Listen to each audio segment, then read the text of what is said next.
Coming up on Tech News Today, Google might become a cell phone carrier. Can it be true? Also, are you ready for the Wii-kend? Because it's Wii U coming out. And Katy Perry and Rihanna beat up on Pandora. All that and more coming up. Netcasts you love. From people you trust. This is TWiT. Bandwidth for Tech News Today is provided by Cachefly at CACHEFLY.com.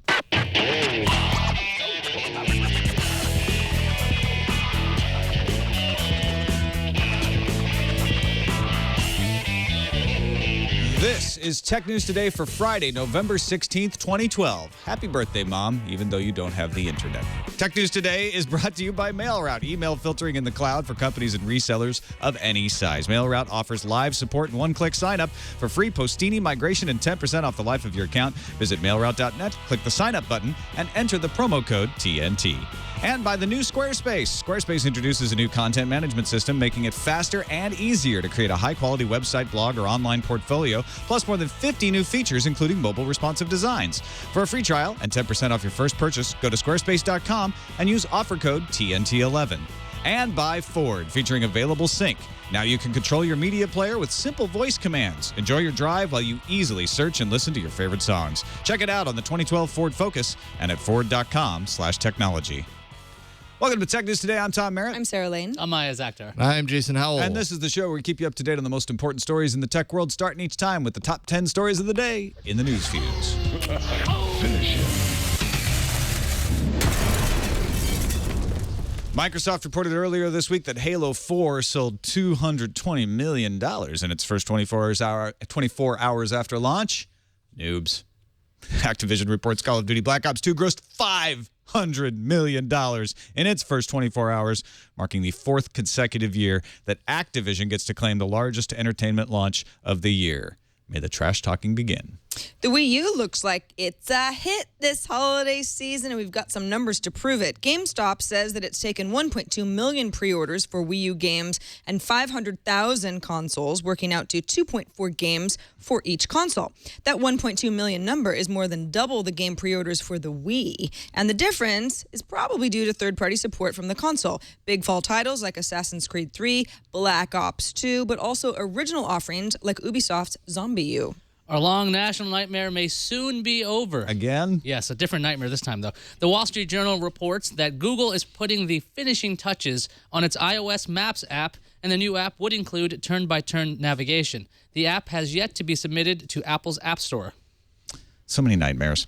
'Tis the season. For seasonal affective disorder. To be jolly? Well, that season's coming, but that's not the one I'm talking about. To buy Hostess. No. Come on, y'all. It's Apple TV Cold rumor season? season. Oh, cool. Yeah, you know, when Analyst Claus, in this case James Kistner of Jeffries & Company, visits all the good children of the web and gives them hope of the imminent launch of Apple TV by leaving them rumors that at least one major North American multiple system operator is working to estimate how much additional capacity may be needed for a new Apple device on their broadband data network. Happy Apple TV rumor-mas, everyone. Thank you, and also to you. Thank you. Twitter's added the ability to share tweets via email, and the feature will be rolling out to all users in the coming weeks. You might ask, why would I want to do that? Twitter engineer Stefan Flipp says in a blog post, of course you can retweet any of these to your Twitter followers, but sometimes you want to share with another group, like your college roommates or your parents or a friend who isn't yet on Twitter. Third-party Twitter programs like Hootsuite already provide this function. Twitter's own client, a company that they bought last week, TweetDeck, does as well. So just start emailing Twitter's to your college roommates who aren't on Twitter. I don't know. It just sounds far-fetched. But I guess they're out there. Do it to my mom, but she doesn't have the internet. According to the Wall Street Journal, Dish is in preliminary talks with several companies, including Google, to partner up on a new wireless service that could rival Verizon, AT&T, and other carriers. Dish is still awaiting FCC approval to use its spectrum for cell service. One of the sources said the talks could lead to nothing, but we can dream, can't we? 10-year-old game Grand Theft Auto Vice City has been yanked from Steam thanks to a copyright claim by Sony Music Entertainment. It seems the Fever 105 radio station inside the game plays Michael Jackson's Wanna Be Startin' Something without a proper license. So if you own the game already on Steam, you'll still get to re-download it and play it, but no new sales are allowed until the matter is cleared up. No word on whether this would affect the upcoming Android or iOS ports of Vice City. It's too high to get over. Sony Wanna Be Startin' Something. Too low to get under. Stuck in the middle. U.S. Judge Paul S. Grewal has ruled that both Apple and Samsung may add additional products to their lawsuit that's scheduled to begin hearings in 2014. What are those new products, you ask? Oh, the iPhone 5, the Galaxy Note, the Galaxy S3. The suit is being fought in the U.S. District Court of California in San Jose, the same court where Apple was already awarded a $1.5 billion damage verdict, 1.05 rather, against Samsung. Samsung in particular has been eyeing that iPhone 5 since it launched in December. Both companies have accused each other of copying designs and technology, blah, blah, blah. We've heard this swan song already. You're a vegetable. Cash check or Bitcoin. Many people long for the day when they can pay for more things with Bitcoin. Well, that day just got a little closer, folks. WordPress will soon let you pay for upgrades to its blogging service in Bitcoins. WordPress hopes this will make it easier for users worldwide who sometimes can't take advantage of things like PayPal to make payments. Facebook's announced new retail partners for its Facebook Gifts feature just before the holidays. Random House, Brookstone, and Fab are just some of the new partners, and Facebook says it's going to add more retailers soon. Facebook Gifts will also allow you to gift subscriptions to Rdio, Pandora, and Hulu+. This episode of Tech News Today is brought to you by MailRoute. Does your company need maximum no spam? Of course they do. There's one way to get it. Go to mailroute.net.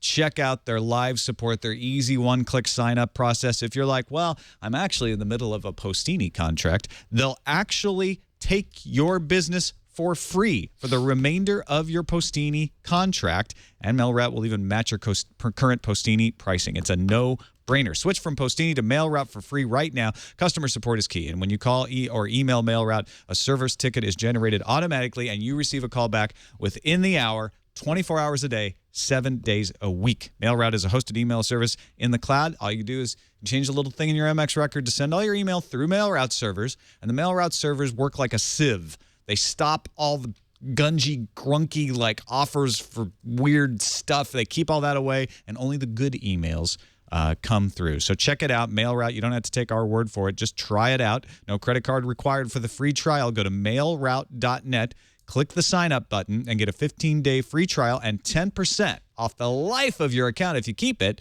by using the promo code TNT. Remember that promo code. And there's really no reason in this modern age for you to be living with spam. I mean, what is it, the 1990s? Come on, get rid of it. Go to mailroute.net, use that promo code TNT. And we thank MailRoute for their support of Tech News Today. Let's discuss some stories, shall we? That's a good idea. Google's going to become a mobile carrier? Possibly. Well, the Wall Street Journal is saying that Google's in talks with Dish, but Dish is also in talks with lots of different companies when it comes to building out its wireless service. And the Dish has been trying to use their spectrum to create a cellular network. And right now, the Wall Street Journal apparently talked to the Dish chairman, Charlie Ergen, and he declined to comment on Google specifically, but he did say it'd be easier for Dish to partner with a company that already had wireless towers and related infrastructure. That's not Google. That's not Google right now. Who knows what Google's doing with millions of dollars or billions of dollars anyway. And the background is, Google obviously introduced its fiber service live this week in Kansas City. Dish is waiting for that regulatory approval. And the thing is, some people familiar with the discussion say that the partner hunt by Dish shows good faith that Dish would create a wireless network to the FCC. They're not just going to flip the spectrum once they get approval. So I guess I'm just kind of curious, would the partnership make sense for Google to go into a business like this? I could see Dish, they'd make money hand over fist because they're partnering with Google. But why would Google want to get into this space? Well, first of all, it sounds to me like Dish doesn't want to partner with Google. If I'm reading the tea leaves right, Dish is trying to show the FCC that they're going to use their spectrum, right? Mm-hmm. And so what's happening is that they're like, yeah, Google, we'll have a chat with you. We don't really want you. We want somebody who has wireless towers, but why not? The more people we talk to, the better it looks to the FCC. Why Google would want to do this is the same reason they're doing Google Fiber. They want to show that the industry can work better, and they want to make it easy for people to use Google products, to use Google search and to sell ads to them. That's why they did Android. Yeah, I mean, the exact same question applies here. It's like, why would Google make an operating system for mobile phones and give it away for free?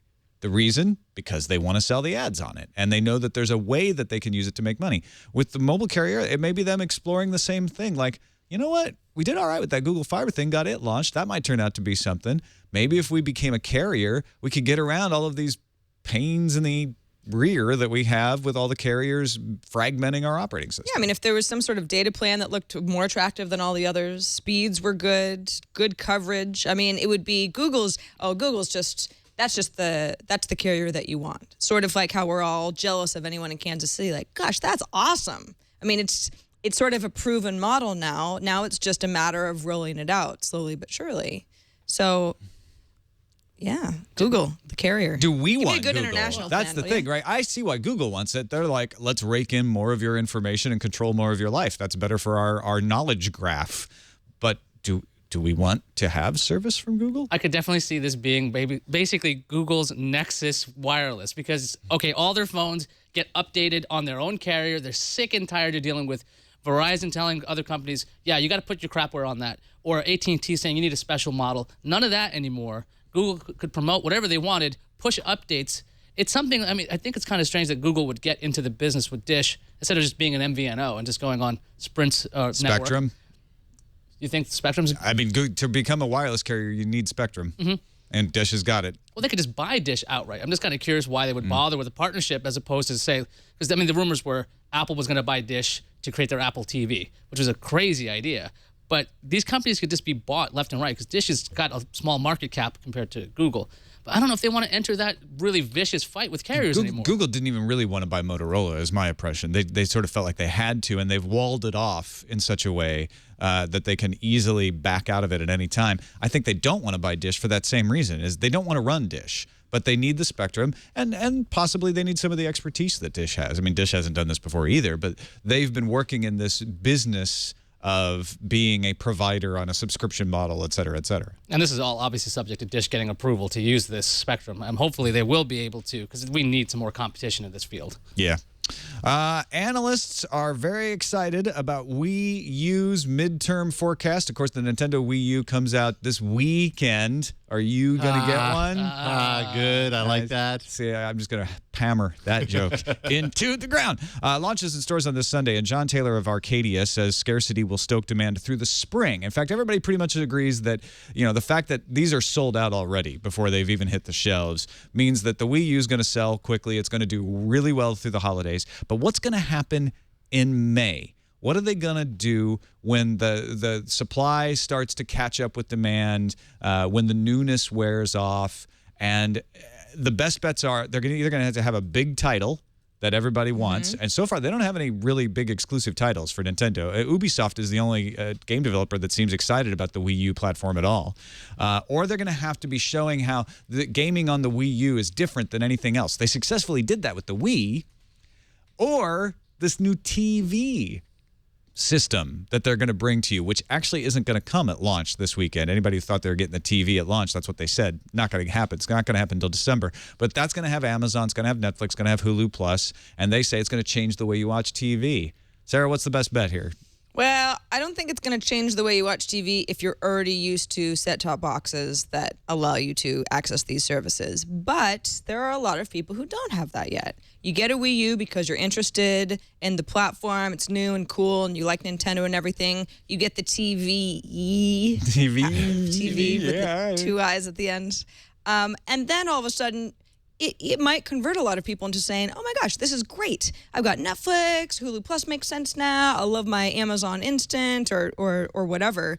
So yeah, I think that it makes the Wii U bigger than just a new game console. Cool. And I'm going to like it for a few months and then it's going to be old. Which is kind of what happened with the Wii. They made the case that, hey, this is different. It's motion and you could, and it's cheap and casual gamers can use it. The Wii U is sort of not that easy to wrap your head around. You don't see immediately what the advantage is to it. I mean, it's the holiday season coming up. I think a lot of people have been waiting for a new console to come out for the longest time. And at this point, it's like, what's out now? Oh, there's something new. Let's go to that thing, the Wii U.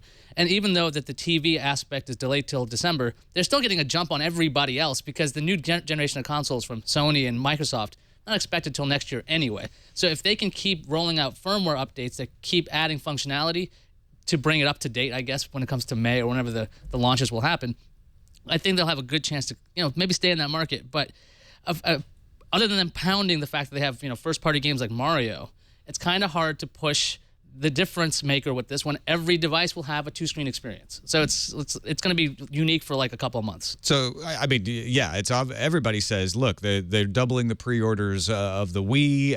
It's going to be successful through the holidays. But you're saying they need to do some firmware updates by May? I mean, yeah. Like what?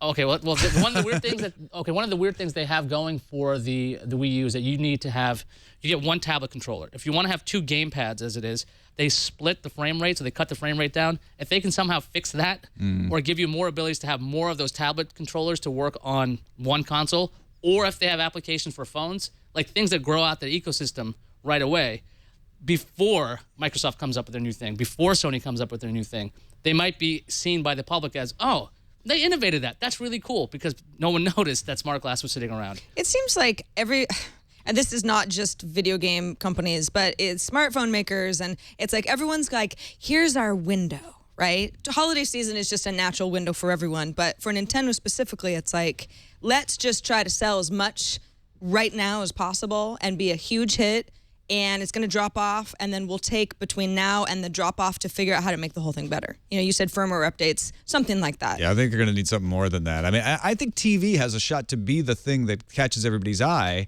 but the fact that it's not going to be there at shipping when they said it was worries me that it may not deliver on the promise of what they said it can do. So that is something that you can update over time and make cooler. You can add apps and add services and that sort of thing. And anybody who doesn't know, the TV service allows you to watch your cable or satellite television through the Wii and have guide options provided to you and favorites and profiles and stuff like that. I mean, if the interface is nice, people will like it. People will use it. I think the interface is nice. It's just a matter of whether it's going to work. Why do Katy Perry and Rihanna hate Pandora, Sarah? Because Pandora isn't paying them enough, and they are starving artists, obviously. Obviously. Well, look at them. They're so skinny. Okay, so we use Katy Perry and Rihanna just because it was in a headline about how artists have now 100 strong, even more than 100, have all signed an open letter attacking the Internet Radio Fairness Act, which is Pandora-backed, but also backed by interest groups like the EFF, Public Knowledge, and also a proposal sponsored by Senator Ron Wyden, who is a Democrat from Oregon. This Fairness Act, we've talked about it before, is basically Pandora and internet streaming services saying terrestrial radio doesn't have to pay any licensing fee. Satellite radio has to pay sort of an equivalent of like a 10% fee that's split between the artists and the labels. Internet radio has to pay around a 50% fee. Now, why is internet radio? Why are the rules so different? Now, the actual difference is that for satellite and cable radio, judges. Well, no. Okay. Let me make sure I get this right, because there are two different models here. For internet radio, judges set prices to give the labels and artists willing buyer and willing seller standards. So it's basically like, well, what's sort of the general market value here? And that's what we're going to set as a price for Pandora.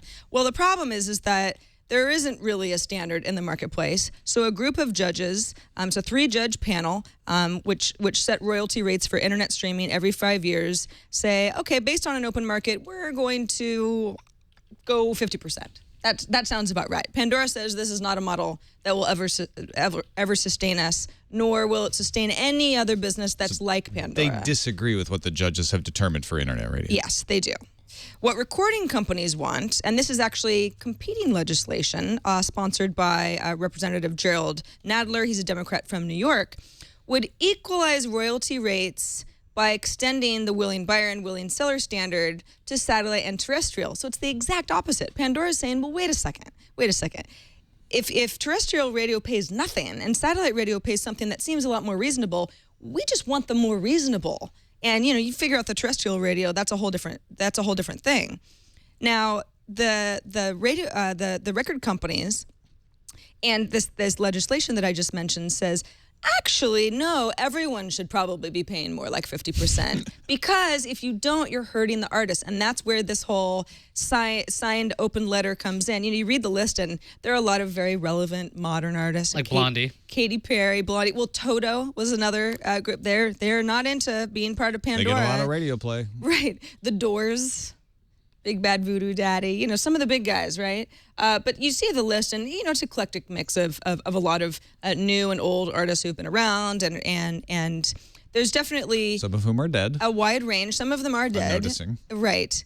But it's funny because you read this and you say, wow, look at all these artists, and they're really banding together. And it's like, this really has nothing to do with a lot of these artists. It's the record label saying, let's just get more money out of everybody. It's not so much putting the squeeze on Pandora. It's like, actually, we love how much we're taking from Pandora. We want that to extend to something like terrestrial radio. Of course, the National Association of Broadcasters is like, what? We don't pay anything. We don't ever want to pay anything. This is the worst idea ever.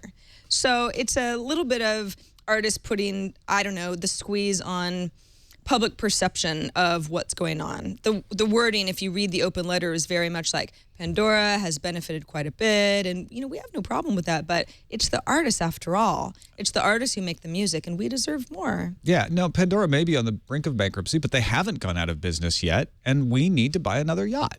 Yeah. Well, Tim Westergren, who is the founder of Pandora, told The Hill recently that on the growth side, it's been a great story. Pandora is successful, and they've IPO'd, and they continue to gain users, and people in general really like it. But profitability is a different story. We're really struggling to make that happen. So this is a model that Pandora says, yeah, we haven't gone away. We've almost gone away a few times, and we keep coming back, and our business grows, but our profitability can't, because of this model. And it's also, even if you're very much on the side of, well, recording artists should get more, they should always get more because they're the ones making the money, remember that of all of these percentages that recording artists would be getting, should, let's say, cable and satellite radio and then terrestrial radio's rates go up, the record labels get 50% of that, split right down the middle. So, who do you think is really behind all of this? Yeah. Artists get more, but so do the companies that actually have all the money. All right, let's take a break, and thanks, sponsor, for this episode, Ford, featuring Sync's versatile entertainment features, such as browsing your music collection by genre, album, artist, playlist, or song title, all using voice commands. Playlist, sync your voice-activated control of your media player. It'll play a list of music just based on your mood. If you're hearing a song and you say, you know what, I want to hear more like that, just say play similar music, voice command. Your hands are still on the wheel while you're driving safely.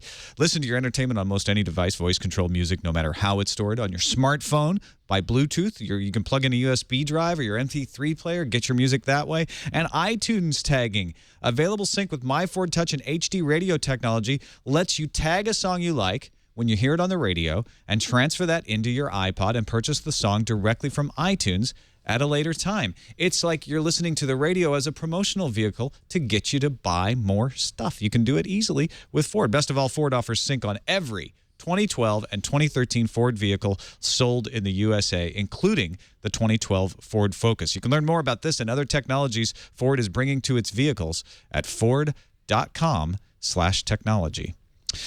Onward into the SDK battle. Google, we mentioned fragmentation briefly earlier. Google taking another of many steps they've been taking to stop Android fragmentation. Yeah, this week, Google modified its Android SDK, and they added significant additions, like the first one since 2009. And it's an anti-fragmentation clause. Now, I'm going to read this as a quote here. You agree, this is for the developers, you agree that you will not take any actions that may cause or result in the fragmentation of Android, including, but not limited to, distributing, participating in the creation of, or promoting in any way a software development kit derived from the SDK. So I was like, okay, what does this mean? Looked at the register to try to make sense of this, and they saw a weird case that happened with Acer a while ago. It was building a handset for Alibaba that was going to run Aliyun software, which isn't fully compatible with Android, but used Android runtime frameworks and dev tools. Developers don't seem like they're for fragmentation at all. They want their apps to run and everything. Is this clause really about stopping forking of Android, or how do you read this? Because I'm having trouble figuring out exactly what Google's trying to do. I think, yeah, this is directly related with the Aliyun case, and that was I think that's a little bit different. It's easy to read this and go, oh, they want to stop forking completely. And I don't think what they're doing is trying to stop necessarily Amazon and Kindle, although I guess it could be kind of lumped into the same category. But what they did with Acer and the Alioun situation, from what I understand, it was a little while ago, so I'm not fully up to speed on it anymore. But they were actually applying the code in a different way, and it actually knocked out compatibility with some of Google's own software running on Android, and Google wasn't cool with that. It was kind of taking the code base and making it completely incompatible with the beginnings of the code base, and I think that's kind of what they're protecting. Whereas when you take a look at kind of the Kindle situation, it's still Android, and it still runs Android apps as they were meant to be run. So there's a little bit of a difference there. So as long as it stays compatible. I mean, the weird thing is when I was looking at the story, a lot of people are like, developers don't want fragmentation. It's Google that's actually creating it because they can't get the Android operating system out the same way Apple can. They can't just say all the phones get updated at the same time. Do you think this is going to actually help stop fragmentation, Sarah, or do you think this is going to just be not used very often? I'm with you. I don't think any developers are out there saying, yeah, I want it to be harder for anybody who's interested in Android to be able to use a variety of devices that don't all look and work the same way. This seems like it's moving in the right direction. When I read this, I go, yeah, I mean, it's kind of a pledge. We all pledge to not fragment Android on purpose to make the experience worse for a consumer. I just don't know how it's enforced when there are, something like the Kindle Fire, where it's like, well, that's definitely fragmented, but nobody's really breaking any rules. It seems like there's just a lot of ways that you can get around this. This looks to me like they're trying to cut off the air to things like Alioun. It's very it's a very specific and narrow target. It's going to do nothing for fragmentation. All these headlines that say it's about fragmentation are misleading. Fragmentation, when we talk about fragmentation, is, what works on the Samsung Galaxy S3 doesn't seem to work on my Droid for some reason. Why is that? Or maybe I've got a different interface because there's TouchWiz and there's all this other stuff. This does absolutely nothing. Like, I guess it's a kind of fragmentation, what they're talking about here. But the headlines, yeah, you're right. It lumps it into the same category with the more broader sense of fragmentation that you hear in the discussion around Android. And this, I don't think, does anything to eliminate that. And I don't think Google's trying to eliminate that kind of fragmentation. No, because it's kind of, maybe the fragmentation isn't what Google wants, but they want that variety. And that's kind of what Android is all about. That's why it's, in air quotes, open source. Another product that's getting some updates is Lytro. In fact, I saw lots of little cute moving GIFs along with stories about this. Oh, GIFs. Or GIFs. Good GIFs. Unless, I'm not trying to check a fight. Do you like chunky or creamy? I saw a lot of animated images on websites. Yeah, this is great. Of course, the Lytro camera is the one that can take a picture and then set the focus after the fact. We talked about it a while back, and Lytro Desktop now has a software update. This is the software that you would use to manipulate these photos. So you can set focus after the photo is taken, but you also have a couple new features. The first one is called Perspective Shift, and this lets you change the point of view of the shot after it's taken. So we've got Jason clicking on some stuff here. Just play the video that'll show it. Oh well, actually, what you were doing before is actually what helps. It's almost like a rack focus type of a thing. You click on a particular part of There we go. Of the photo. Yeah, it's okay. And you're changing what it's focused on. Now there are a couple. It's kind of hard to tell, but now that I'm paying attention, I can see that. Yeah, it does come into focus right under his cursor. It does. It's kind of this image of plants and glass hanging in front of the glass, and it shifts where your eye is focused. I get it. I see it. There's another feature where you can click and drag the photo in any direction, and you get a bit of a 3D effect. I've read on some of the blogs like, wow, it's really cool. Yeah. It's like it seems very alternate reality. I'm like, I guess there's. It's not very dramatic in the example. Little, yeah, it's moving slightly, but again, since this is a static photo, that is pretty cool. It also works with accelerometers on tablets, and that's actually the video that is in part of this article too. And Gadget spoke with someone at Lytro who showed off, because the way that I move around the accelerometer, the picture also moves with me. So that's kind of neat. At least to sort of say, I see the beginnings of where this might be going. You can also share the images to Facebook or Twitter from the Lytro website because everything has to share everything to Facebook or Twitter, apparently. But then there's also something called living filters. This is the second new feature. And this is really cool. You can click to filter certain parts of a photo, and then there's a bunch of different effects. They've got, kind of crazy names. Crayon. Like Instagram filter? Line kind of art. filter? They're a little bit, that's the accelerometer video. They're a little bit more dramatic, I would say. Okay. But yeah. More sophisticated, Same maybe? idea. Well, you know what it is this is an attempt to change part of a photo very dramatically. So this is like a photo of the Eiffel Tower in the background, and then it looks like some sort of almost like a little clay version of the Eiffel Tower on a stairway or something in the front. So this is, I'm going to take part of the photo and change it dramatically. You can see, at least for our video viewers, that now, so you can change the focus between your foreground subject and your background subject, but it also applies the filter as well. So it's selective filtering. They're doing this like boxy pixelation in the background, but the foreground image stays clean and crisp. Yeah, and that boxy pixelation is just because they chose that particular filter. Yeah. It's not as if it just makes everything very pixelated. Right, it wasn't a mistake. So maybe black and white is a better one. Yeah. Right. And Gadget said, this is very interesting. What if you could then add something like Photoshop filters on top of this? A lot of people are just already very used to those, especially if they're in a professional setting. And Lytro says they want to work on those sorts of features on their own, but yes, they're open to working with third-party ecosystems as well. None of this stuff wows me. I'm not like, oh my gosh, I can't wait to get my own Lytro camera and just go nuts. But I like where it's going. I mean, still images, the pixels get better, the quality gets better, the shutter speeds get faster. But this is a whole different innovation on something that's, a very old medium, right? So that's kind of fun to me.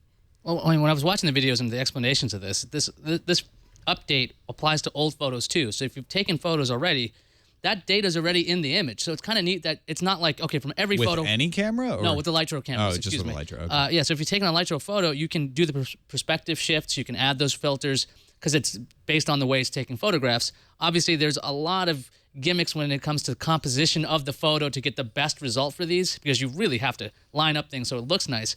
I just think it's pretty cool that even if you've got the first-gen version of Lytro, it's getting features, like we were saying for the Wii U, like it's getting features through firmware or updates to the desktop software that even your old photos can benefit from. So I was like, that's really kind of neat that you buy this early adopter product and it can change things. I think it's a ways away from being excellent, but it's just, I think, a really cool thing. Photographers seem to have varying opinions about it, though, because they say, oh, well, it's no better than taking a good photo in the first place if you know what you're doing. Yeah, but people used to say that about digital cameras, too. Yeah. If you're a real artist, then why would you need to cheat by changing it afterwards? Just compose the perfect picture and get into that dark room and go nuts. Because you're a dummy like me, that's why, and you can't take a good picture to save your life. So you need cheats like this. Come on, give me a break. It's fun innovation in photography for the sake of innovation. I know it sort of seems like that, but I like what Lytro's doing. They're doing something nobody else is doing. All right, got a little bit of a lighter story to finish up on here. We know that there's a couple of movies being made about Steve Jobs' life out there. Ashton Kutcher is going to star in one that is sort of an unauthorized take on Jobs' life. But Aaron Sorkin famously is writing the story for Sony based on the Walter Isaacson authorized biography. Sorkin was interviewed at the Daily Beast Newsweek's Hero Summit in Washington, D.C. Thursday and let a few details slip. He even said, I hope the studio doesn't get mad at me about this. The entire movie of Jobs' life, based on the Isaacson biography, is going to take place in 3 scenes. Each scene, 30 minutes long, taking place in real time. So in other words, you will experience 30 minutes of scene, and the characters on screen everything will take place for them over 30 minutes of time. And there's apparently no flashbacks or cut times or anything. Each of the scenes is going to take place backstage before a product launch. First one being the Mac, and probably the one in 1984. Second one being Next, when Steve Jobs was between his gigs at Apple. And the third one being the iPod. Sorkin says that he hopes to earn the right to end the film with the voiceover from Apple's Think Different ads. Well, geez, now we know how it ends. Does it? Spoiler alert. We all know how it ends. That's true. He gave away the ending. Yeah.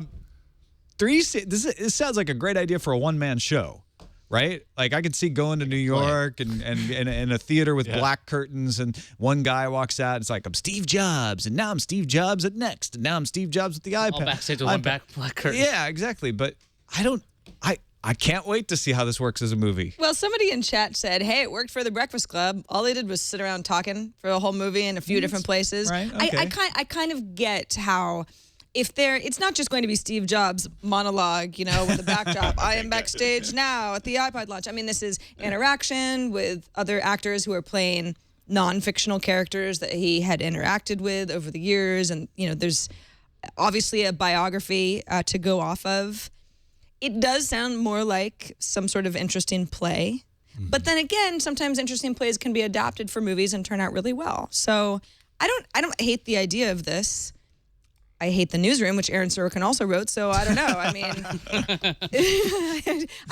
Tell us what you really think. Cautiously optimistic, I guess. Yeah. But this leaves room for tons of sequels, right? We could take for every single event Apple ever did. If Really? it's 30 You're gonna minutes go the real sequel time, route? if it's 30 minutes each time, Steve Jobs lived for a long time. He's got to get 30 minutes of his life each time. You could have 50 movies out of this. Yeah. So if that's we wanted to not do what that. they're doing, though. No, I think it's an interesting approach to it because I don't know if you can cover the whole thing in 2 hours. Well, what he's doing is saying, I am not going to base this on the book. I'm going to base this on the Steve Jobs that I learned about in the book. He's doing his own research.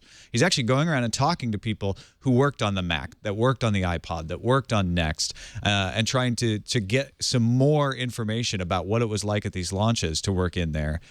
I think you can do an accurate portrayal of Steve Jobs based on these 3 launches. I really do. I just wonder if it's going to be an interesting movie to sit there and watch. We haven't heard anything about who's playing Steve Jobs. Not in this one. See, that is, a lot rides on that, right? This could be a weird gimmick type thing, or it could be something where it's like, that's the most powerful performance I've ever seen. It was like he was challenging the man. Well, and think about Channeling. Sorkin, right? And Channeling, not challenging. To a duel. Think about Sorkin. Think about The Newsroom. Don't think about The Newsroom. Think about West Wing.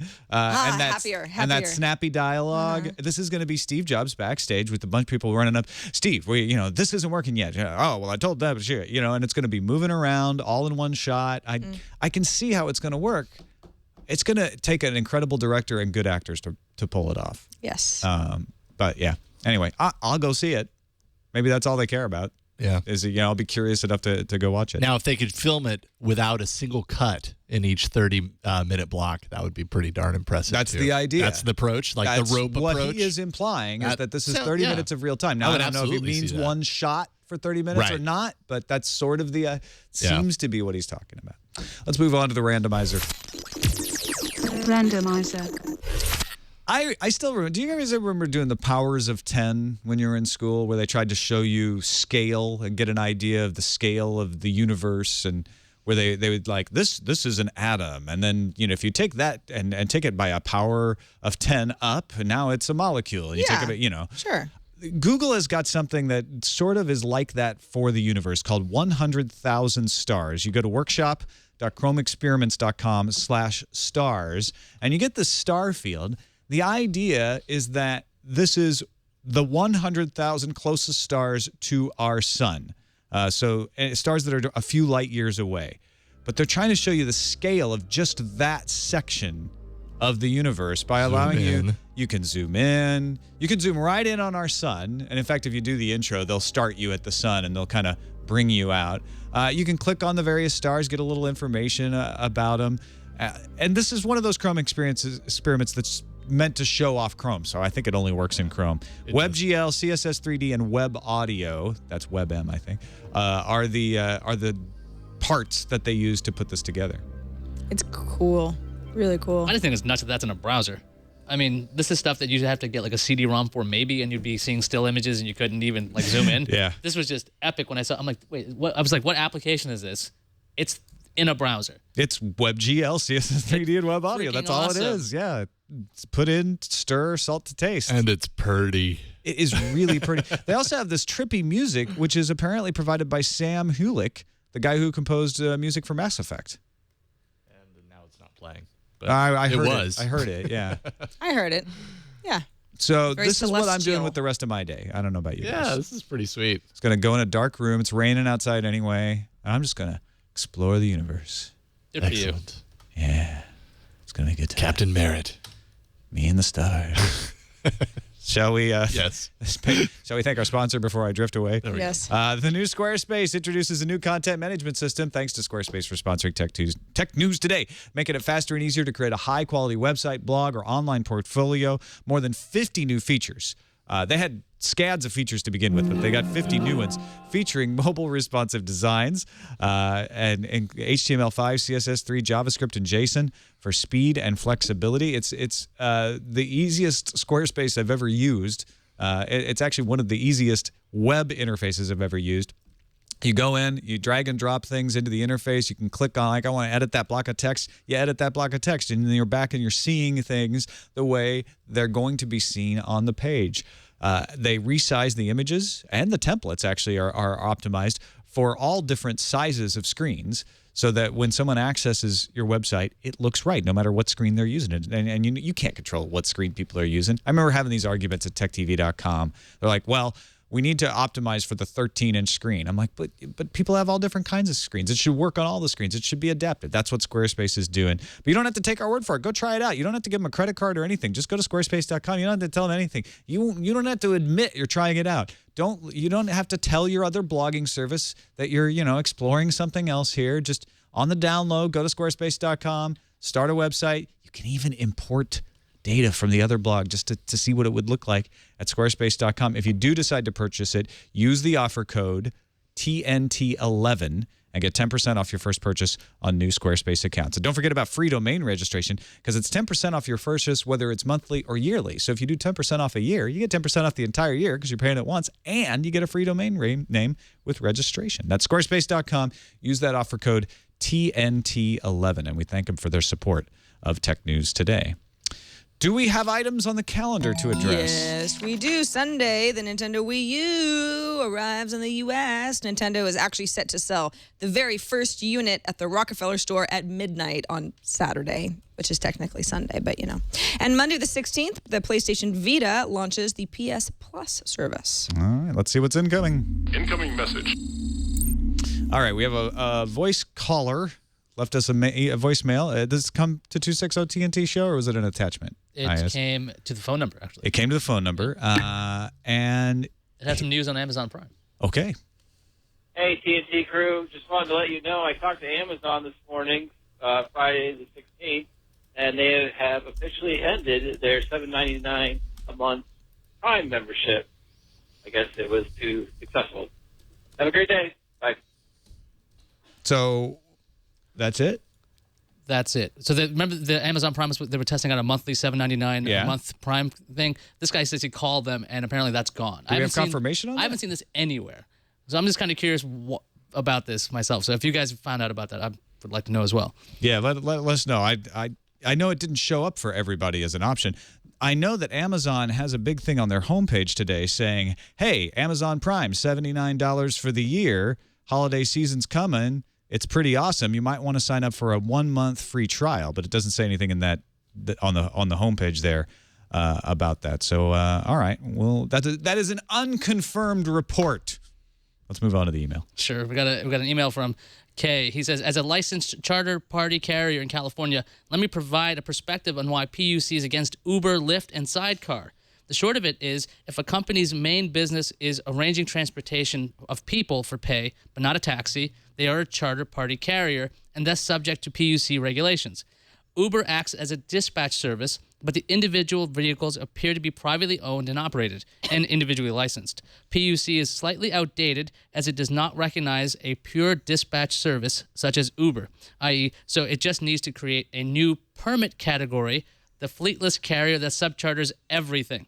Lyft and Sidecar, on the other hand, are in much deeper trouble as they engage non-commercial drivers to perform commercial activity, i.e. carry people for pay, without that person owning a commercial driver's license. PUC is unlikely to allow Lyft or Sidecar to survive for the very simple reason that pay for ride is under their jurisdiction. They can't allow non-commercial drivers to do commercial drivers' job for money. That's a really informed position. We have the best audience. Yeah, no, and he's got a much longer version of it that explains those differences. So appreciate that. Thanks for the info. Got another email from Greg who says, that was an interesting discussion in episode 629 regarding the possible sale of AMD. We had thrown out some possible suitors. Greg says the one company who didn't list was Google. Owning the processor would help their massive data center farm, where Google's known for designing their own servers, giving them a leg up on the Amazons of the world. Also, owning a processor or graphics company could give them an edge in the smartphone business, where they could design in magic stuff that would make Android work better, something I expect Apple is already doing with iOS and their own processor line. Just a thought. But I guess because Google has so much money, everybody thinks they're going to buy everything. Google's going to go wireless carrier. Exactly. Google's going to buy AMD. I Google's going guess to buy Hostess. This isn't a horrible thought. It makes sense the way Greg puts it. I just don't see him doing it because I don't think they want to be involved in all of these different businesses. Like AMD is that attractive to any Yeah, company. well, there's probably that too. To any company. That's Well, it's just, I mean, if we're talking the Googles and the Apples and those sorts of companies, I don't quite see, the magic relationship there. All right, well, that's it for this episode of Tech News Today. Thanks to everybody in our subreddit, technewstoday.reddit.com. You help us pick what goes on to our show every day. We take a look at the subreddit and say, okay, you guys are voting those stories up. You're submitting some interesting stories. It's not clear one-to-one correspondence that we pick the votes, but we do pay attention to that and we incorporate it into our lineup. So we very much appreciate your participation to all the folks in there. technewstoday.reddit.com. If you were entertained by a particular moment on any of the TWiT shows, be it Tech News Today or others, go to twit.tv/bestof and start telling us what it was. If you've got the time code and the episode number, that's great. But any information you can get, there's a drop-down menu for all the different shows. It helps us put together our best of episodes that'll recap the year. So go to twit.tv/bestof to do that. That's it for this episode of Tech News Today. Thanks, everybody, for watching or listening. You can find us on the web, twit.tv/TNT. You can email us, tnt@twit.tv, or give us a call, leave us a voicemail. Our phone number is 260-TNT-SHOW. We'll see you Monday.